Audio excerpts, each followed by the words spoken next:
বনি ইসরায়েলের যুগে দুই যুবক ছিল। তারা ছিল আত্মীয় এবং খুব ঘনিষ্ঠ বন্ধু।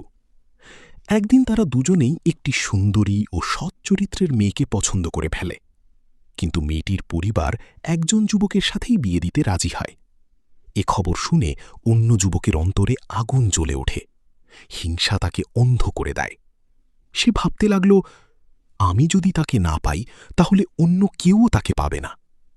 শয়তান ধীরে ধীরে তার অন্তরকে কঠিন করে দিল। একসময় সে ভয়ঙ্কর সিদ্ধান্ত নিয়ে ফেলল। ঘটনার মোড়। এক রাতে সে তার বন্ধুকে নির্জন স্থানে ডেকে নিয়ে যায়।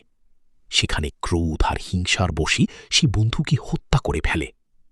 এরপর সে খুব ভয় পেয়ে যায়। লাশ কোথায় লুকাবে, কি করবে, কিছুই বুঝতে পারছিল না। সে বুঝতে পারে মানুষের চোখকে ফাঁকি দিলেও আল্লাহর বিচার থেকে কেউ বাঁচতে পারে না।